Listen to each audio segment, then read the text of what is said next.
Back in 2001, Halo Combat Evolved introduced a weapon that would become legendary in the gaming world, the pistol. Its power, accuracy, and versatility made it a key component of Halo's gameplay, and its influence can still be felt in the series to this day. The pistol, along with other utility weapons such as later the battle rifle, are the backbone of Halo's sandbox philosophy. While players do have access to a variety of specialized weapons such as sniper rifles, gravity hammers, and explosives to pull out of their secondary slot when the situation calls for them, the utility weapon in their primary slot is where they'll find their most dependable ally. The Designated Marksman rifle, or DMR, has been a fan favorite over the years, despite being somewhat overlooked compared to other utility weapons like the battle rifle and pistol. The DMR has gone through many iterations over the years, each with its own strengths and weaknesses. From Halo Reach all the way to Halo Infinite, the DMR has something to offer every player.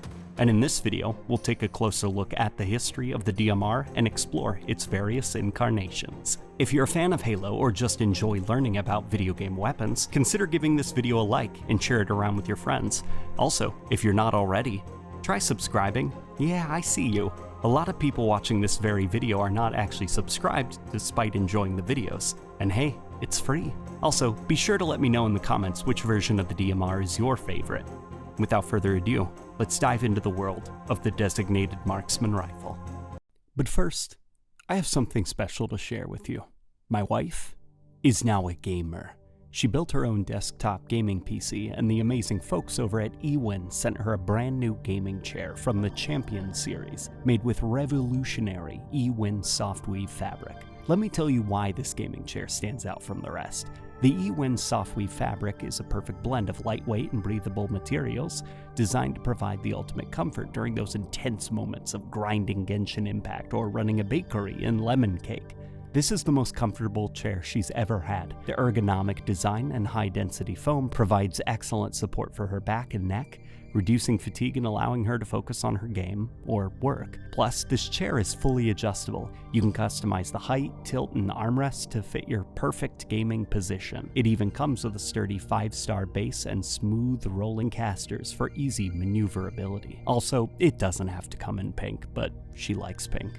And you know what? So do I. So whether you're a professional gamer or the world's most incredible wife, the eWin Champion Series gaming chair is an excellent choice for both comfort and durability. You see that link in the description below? Use the coupon code LNG in all capital letters to get yourself a whopping 20% off your order. Don't sleep on these chairs. Well, I mean, you could sleep on them, I guess, but use them for gaming. Yeah, they're pretty good. All right, let's talk about the DMR. In 2010, Halo Reach was released, and it was something of a swan song for Bungie's successful run on the Halo series. It was a bittersweet moment for gamers as they sunk their teeth into one of the most lovingly crafted games from the creators of Halo, and paid their respects to the group of developers who gave them so much joy over the course of the 2000s. While certainly exploring many new gameplay directions that were out of the norm for Halo, such as recharging armor abilities, many of Halo Reach's mechanics and sandbox inspirations reached deep into Bungie's past.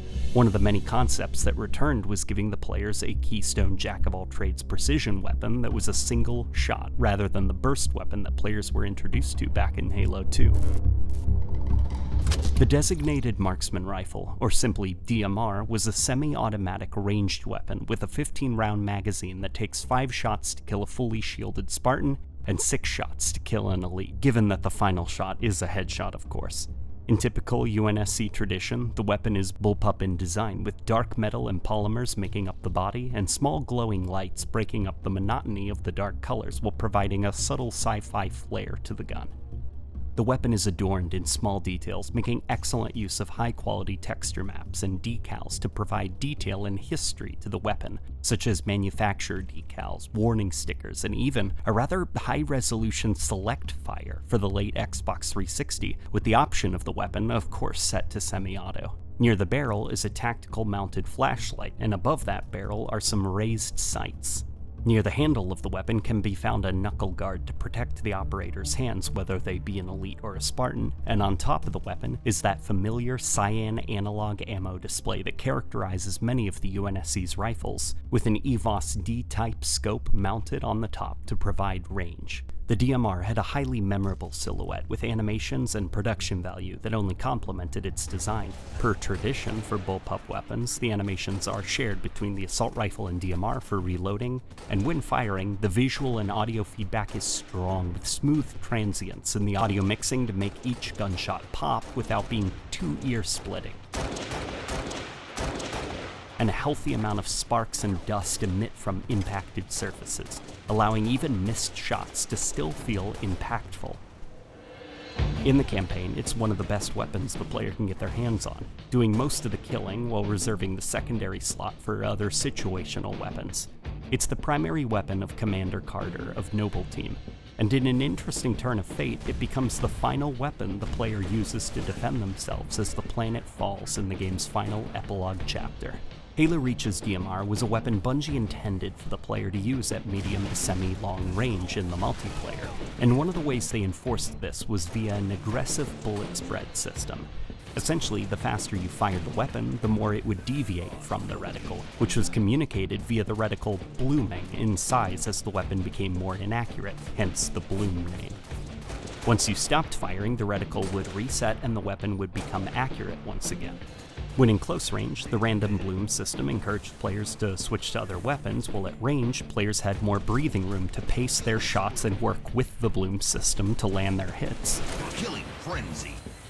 In the context of Halo Reach, with its armor abilities, lack of melee bleed-through for shields, and more unorthodox mechanics, the DMR served the game's sandbox fine, but within the greater context of Halo's history, this new bloom system and its trickle-down effect on sandbox design prevented the sandbox from operating in a competitive setting with strength. It served social modes, sure, but what of the HCS? Or later, the ranked modes that came to the game. The DMR simply wasn't good enough of a starter weapon. What makes a good competitive Halo weapon is the jack-of-all-trades nature, being the primary weapon and extension of the competitive player, while reserving the back pocket of that player for more important power weapons and various tools they're fighting for control of. While the social community thrived during the days of Halo Reach, the competitive scene shrank, lacking a strong keystone weapon to drive the combat loop. This is where 343 Industries enter the story. As part of Halo Reach's post-launch support, 343 Industries, a subsidiary of Microsoft, designed a special title update for Halo Reach that included special versions of various modes that had balancing tweaks based on community polling. One of the changes included was heavily decreasing the bloom system, making precision weapons such as the DMR far more accurate and less prone to bullet spread. On one hand, this did make the game a far more consistent feeling affair and did provide a stronger weapon for competitive play, one that would now perform well in all ranges without outperforming certain weapons such as the shotgun in close range, the sniper at long range, etc. On the other hand, though, the bloom system on Halo Reach's precision weapons was a core mechanic that defined the entire sandbox's design and balancing. Removing or minimizing it on a couple of weapons without retouching the whole sandbox created a ripple effect that did eventually disrupt combat in title update modes, causing the DMR to quickly become a nuisance. Thankfully, it was easy to avoid title update social modes by jumping into other playlists, but the DMR's troubled history within the game left many players nostalgically thinking back to the battle rifle and Halo 1 pistol. And unfortunately, with the shutting down of Halo Reach's servers recently, there's no real way to experience Halo Reach online as intended. Title update or not, Halo Reach is a fondly remembered game by the larger Halo community and gamers from the 2010s. It was one of the biggest shooters of the console generation, with a content lineup that the series still quite hasn't been able to match. Its excellent progression system, social modes and tools, seamless party system, and interconnectivity allowed Reach's community to live and thrive for years after release. The DMR was a staple of the game, Bungie's final gift to the community, a weapon with a frame resembling the battle rifle, with a single-shot system that harkened back to the pistol, and a sound profile as unique as any of Bungie's various iconic weapons. As 343 Industries took over the series, they would throw out many of Bungie's own sandbox, coming up with their own alternatives or redesigning legacy weapons to fit Halo's post-Bungie era. But one weapon they did make sure to maintain with care was the DMR, and it had a long and lustrous future ahead of it. Following the departure of Bungie from the series, new developer 343 Industries would become the caretakers of the Halo franchise. From the start, they aimed to begin aggressively expanding Halo's audience with a new era for the Halo series dubbed the Reclaimer Saga. For the multiplayer, many changes were made to Halo's typical sandbox design. Rather than the more arcadey focus of having a central keystone weapon and a variety of unique and varied weapons that had different functions and utilities, Halo 4 opted to pursue a more twitch shooter style of sandbox design found in the likes of Call of Duty, with weapon functions falling into generic archetypes such as tactical rifles, auto rifles, shotguns, etc. In order to fill out the tactical rifle pool of weapons, a new forerunner weapon was introduced, the light rifle. The battle rifle and Covenant carbine also returned, but most importantly of all, the DMR was one of the weapons making the transition over from Halo Reach. Halo 4's DMR is a beautifully crafted weapon by Dan Sarker using Modo to model it, losing some detail from Halo Reach but making up for it in other areas. Off the bat, the rifle was given a thumbhole stock, integrating the handle with the stock of the weapon. The flashlight was removed from the weapon's barrel, and the raised sight was moved from the barrel instead to the railing on the top of the gun.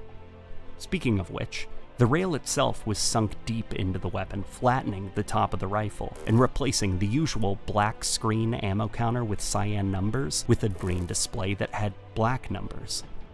The scope of the weapon was also changed to something less round and more squashed and square-like, with the green lens complementing the new ammo display. The weapon does unfortunately lose much of the micro detail that Bungie's DMR had, such as the select fire and various decals that did hold up under scrutiny, but as a late Xbox 360 model, the Halo 4 DMR is really good. It's great, in fact. A new design for the weapon that still respected the original silhouette and frame, a compliment that can't really be extended to other 343 redesigns.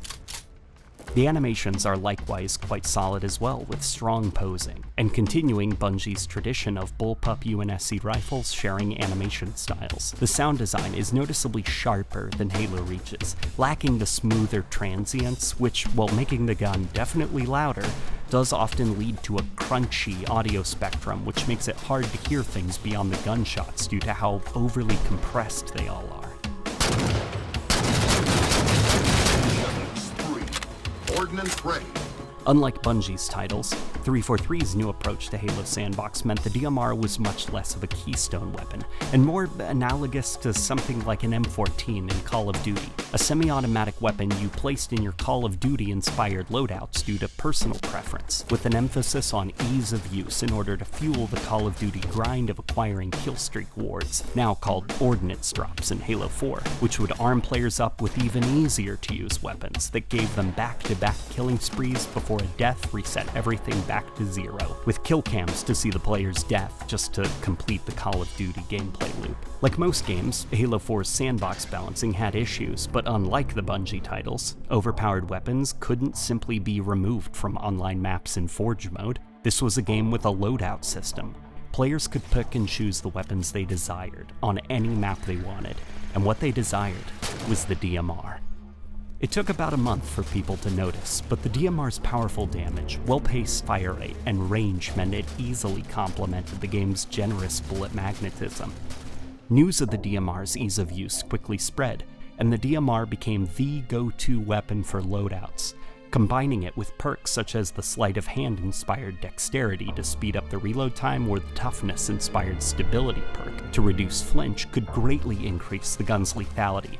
And before long, overpowered loadouts were quickly assembled by the community's best players, and Halo 4's DMR became a dominating force. As Halo 4's player base fell, detractors being disillusioned by 343's changes to the Halo formula, and fans sick of the balancing problems, 343 prepared a massive overhaul to the game's sandbox with the help of a new hiree, Gears of War Judgment's Quinn Del Hoyo.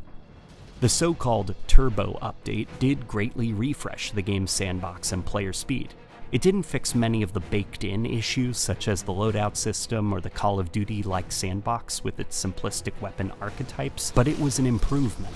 Granted, now it was the battle rifle, not the DMR, that began to dominate, but the Turbo update was greatly celebrated for evening the sandbox out a little and leaving the game in a relatively healthy spot.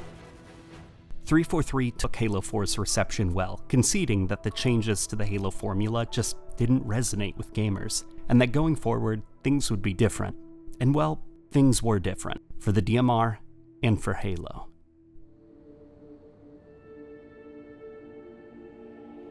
For the next generation of consoles, 343 wanted to take another stab at crafting a game that appealed to a wider audience. One of the first mantras was 60 frames per second, ascending above the 30 FPS limit Halo had been used to for over a decade. The second order of business would be removing many of the Call of Duty-inspired systems like killstreaks, perks, and loadouts, but with some bones thrown to the Call of Duty crowd by introducing to Halo aiming down the sights, vaulting, sliding, and other mechanics. 343 also took the opportunity to give a fresh, high-poly makeover to many of the series' weapons, throwing out all that was left of the Xbox 360's assets and rounding out the game with decidedly high-poly designs. Some of these designs, however, were just simple high-poly iterations on Halo 4's redesigns, with one such example being the new Halo 5 DMR. The DMR of Halo 5 is the Halo 4 design, but with implied detail through texture work and normal maps now being actually part of the weapon's geometry. The metalwork and polymers pop and are rendered beautifully, though it is much less worn and appears to sport less age, almost like it's been freshly produced. Some modifications were also made to its silhouette that I personally dislike quite a bit, as I think they just take away from the gun's design. For starters, the raised sight is now folded down, robbing the gun of its horn, so to speak, near the barrel. The scope was also replaced with a more rounded scope, but for some reason I can't quite explain, the UNSC ammo counter that characterizes many of Halo's rifle weapons was removed from the gun. It detracts from the DMR's silhouette and deviates a bit too far from the gun's profile and spirit for my tastes. But the roughness doesn't stop there, because I couldn't tell you what happened with the animations. Halo typically prides its weapon animations on simple, easy-to-follow, strong posing. Minus a few outliers in the Bungie games, you could take any of their gun animations and make comic panels out of them due to the powerful hand posing and pacing. Here in Halo 5, though, the DMR's reload animations lack strong hand posing. The pacing is rushed and sloppy, and in motion, it appears like just a flailing mess of oversized hands at the bottom of the screen, and then suddenly the gun is ready to fire. It's a hard-to-follow set of animations, and one of the sloppiest in the game. A disservice to the DMR's excellent prior animations, and definitely one of the worst-looking reloads in Halo, at least in my opinion. As far as the mechanics are concerned, things are a different story. Like Halo 4, Halo 5 is a game full of weapons that are very simple to use and pop off with, gifting players with plenty of dopamine hits through generous bullet magnetism, mechanical simplicity, and ease of use. The Halo 5 DMR was an aggressive weapon, its rate of fire providing a nice cadence to time shots with. Its scope and bullet magnetism allowed for it to compete at extreme ranges, and in most situations, the DMR performed admirably. During the beta for the game, the scope was positioned closer to the front of the weapon in order to give the weapons aiming down the sights animation more of that, "Look guys, we're Call of Duty" look. But for the final game, the scope was shifted back a little bit to give players just a clearer optic when aiming down the sights. Now, while many players did enjoy the DMR, over the course of Halo 5's lifespan, the DMR came under scrutiny for its ease of use. After a controversial weapon tuning update, the DMR's close-range aim assist was reined in a tad, but this did little to stop this monster from being a solid killing spree device. When opening loot boxes, players have the opportunity to unlock different attachments for the DMR, such as new sights, barrels, etc., which could all be used in the Warzone game mode or spawned in the Forge mode to place on maps. Let's go over them, shall we? The Recon Sight is your standard first-person shooter red dot sight, placing the focus on short to mid-range engagements, which makes a strong gun even stronger. The Sentinel Sight is a mid to long-range sight that has an adjustable zoom. Excellent choice for those configuring their DMR for long range. The Morph Sight is reverse-engineered Forerunner technology. It has a snappy zoom speed and short range at the cost of not being able to combine it with barrel attachments. The Hybrid Sight, on the other hand, is Covenant technology engineered to work with human weaponry, allowing operators to bring up a holographic display. It can't be mixed with other attachments, which is a bit of a downside. The cog sight is a threat detecting sight that highlights hostiles in red while also displaying their shield and health situation, excellent for AI hunting builds. And now for the barrels and magazines. The extended magazine attachment does exactly what it says on the tin. It expands the magazine's ammo capacity by 50% at the cost of not being able to mix and match with other attachments. The long barrel attachment extends the DMR's red reticle range and aim assist values, making the weapon far easier to use at range, which can be complemented with a scope such as the Sentinel sight. The suppressor, on the other hand, suppresses gunshots, masking players from enemy motion trackers when firing at the cost of reducing the red reticle range. The jet stabilizer attachment completely eliminates vertical recoil, which can help you if you struggle with staying on target during gunfights.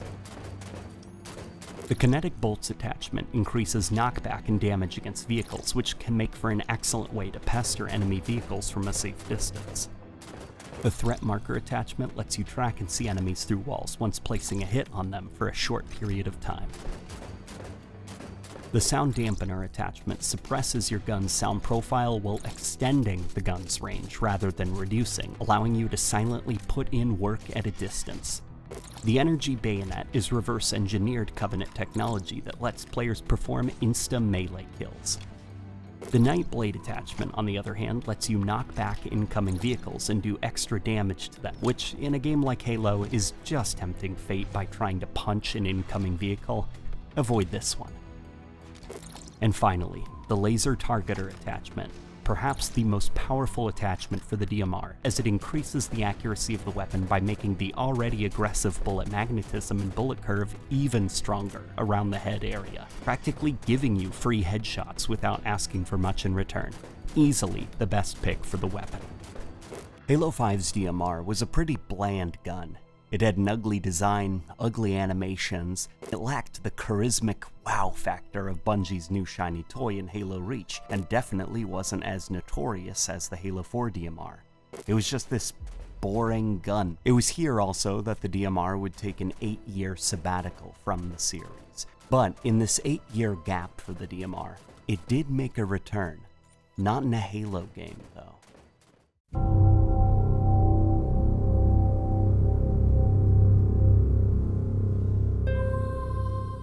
After breaking away from Microsoft, Bungie kickstarted a new great journey for their acclaimed studio, one they've been on for almost a decade.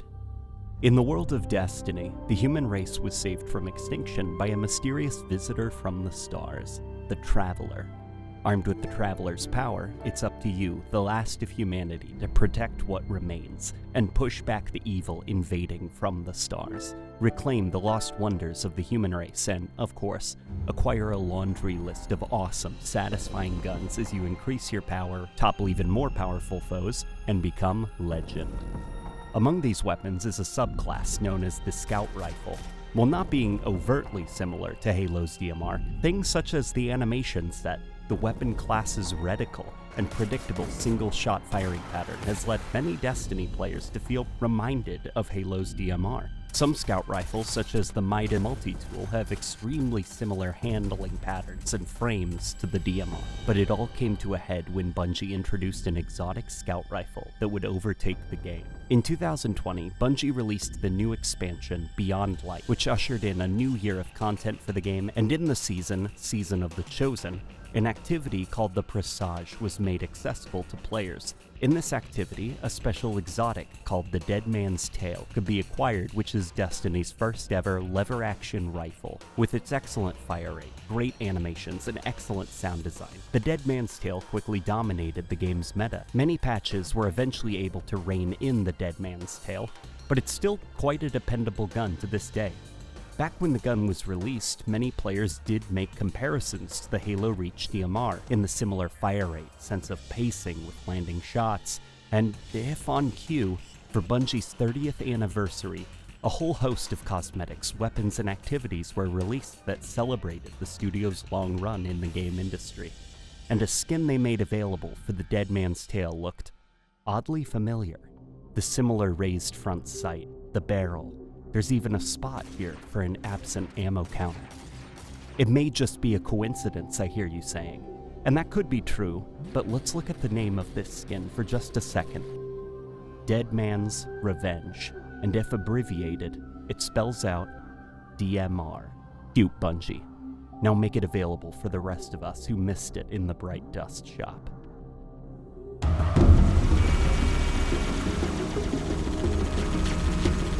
In November of 2021, 343 Industries released the latest mainline Halo entry, Halo Infinite. It was a soft reboot for the series, attempting to break away from the Reclaimer saga that spanned from Halo 4 to Halo 5 and charting a new path forward for the series, a path more inspired by the series' heights rather than the series' lows, at least in theory. In reality, the game struggled to get out the door. A lack of coherent vision from the game's first lead ensured the game started its production with issues, and department infighting, poor management, and many more problems led to Halo Infinite just being the latest game in the series' long history to be plagued by production problems. Only for 343, the scale of the project made it much harder at hiding the game's development scars. One of the more problematic areas of the game, the sandbox, was initially warmly received, but later revealed to have deep-rooted issues in how it was designed. The game's battle rifle is the keystone weapon of the competitive sandbox, but due to numerous issues we outlined in the evolution of Halo's battle rifle, linked down below, the Halo Infinite battle rifle's sloppy balancing and design ate away at the competitive scene of Halo Infinite, boring pro players to tears with its lack of depth and ease of use, while also somehow not being versatile enough to provide engaging, fun-to-watch gunfights. The state of the game's competitive scene was not healthy, and the lack of meaningful sandbox changes for over a year after the game's November 2021 launch meant interest in the game began to decline. There was a problem. Despite wanting to be a competitive game, Halo Infinite Sandbox lacked competitive integrity, being overly dominated by weapons that were just far too easy to use, which left harder to use weapons in the dust. The Sandbox team evaluated the issues and what could be done to fix it. There were rumblings, even leaks in 2022. But finally, in March of 2023, almost a year and a half after the game's launch and quite a few months after Bungie's DMR in Destiny, the Halo Infinite Sandbox team showed players what their response was: a new weapon with an extremely familiar face. The DMR of Halo Infinite, or Bandit Rifle, is a one-to-one recreation of Halo Reach's DMR. From the silhouette to the micro detail on the gun, over a decade of graphical enhancements led to this moment when nostalgic Halo Reach players were reunited with their baby once again. The only noticeable differences were the ammo counter being swapped from the traditional analog display to the UNSC's new Visor system, an in-universe operating system that powers the UNSC's various ammo displays, vehicle screens, etc. in the year Halo Infinite takes place in. The scope was also removed from the weapon, and some classy glowing tritium dots were added to the gun's sights to give it that subtle, futuristic, while still modern look. I quite like them. The gun's default coloration is also an olive drab, though the classic Reach color scheme can be equipped if you so desire. The animation work for the Bandit DMR is also a cut above the rest. Animated by Farzad Morshed, the Bandit DMR is expertly crafted, feeling ripped out of the Bungie era with strong posing in the hands and that classic 1, 2, 3 sense of pacing to the animations. The only disappointment being the lack of mag tap on a non-empty reload. Combine the excellent animation work with a great sound profile, and the Bandit DMR was set to hit the ground running. Like Halo Reach, the Halo Infinite Bandit DMR is a 5-shot kill, but unlike the Reach variant, the Infinite DMR doesn't have an aggressive bloom system keeping it in check, rather an aggressive, self-correcting vertical recoil pattern that takes some time to reset after each shot. After over a year of the Infinite Battle Rifle's lack of competitive integrity harming the flow of ranked and HCS matches, the return of the DMR to Halo Infinite was a surprising breath of fresh air for the competitive scene, sparking a renewed interest in the game as the 5-shot kill provided a nice sense of pacing to gunfights, and the fire rate and range of the weapon meant it could be used in a wider variety of situations than the comparatively restrictive Halo Infinite incarnation of the battle rifle. One area of improvement many pro players and even casual players bring up is that for all the strengths of the Bandit DMR, a few weaknesses are the lack of D-scope, which makes you unable to knock Bandit users off their targets once they have you in their sights, or force them to reposition if they found good vantage points, as well as just the general lack of a scope period, locking the weapon's use to close and medium range. The Bandit DMR is finally a weapon with viability as a competitive keystone weapon, and a scope would put it over the edge and make it a weapon worth using as Halo Infinite's new main competitive gun, with rumors beginning to circulate that 343 is looking to use the Bandit DMR as their new starter weapon for ranked, and even possibly return the DMR's scope to its rightful place in a future update. The future may be brighter for Halo Infinite, but given the studio's tendency to drag their feet, only time will tell. While not as old or iconic as the battle rifle or even the infamous pistol, Halo's DMR is a mainstay of the series. Given life by Bungie and raised by 343, it's had many different shapes, mechanics, and styles over the years, each one providing a lot of discussion. Whether you're a BR fan or a DMR fan, one thing is for sure. The DMR's return to Halo Infinite signals that there's a reason 343 has kept it around for so long. Charisma. The DMR simply oozes charisma, and it'll be interesting to see where its journey takes it in not just Halo Infinite, but the future of the franchise. What's your favorite incarnation of the DMR? Next evolution video will either be on the evolution of Halo's grenade launchers, or perhaps the evolution of Halo's jackals, depending on which one seems more interesting. I'll leave that up to you though. And with that being said, it's time for my impression of a DMR. Bang, bang, bong, bang, shik, chick, chick. Bang, bang, bang, bang, shik, chick, bang.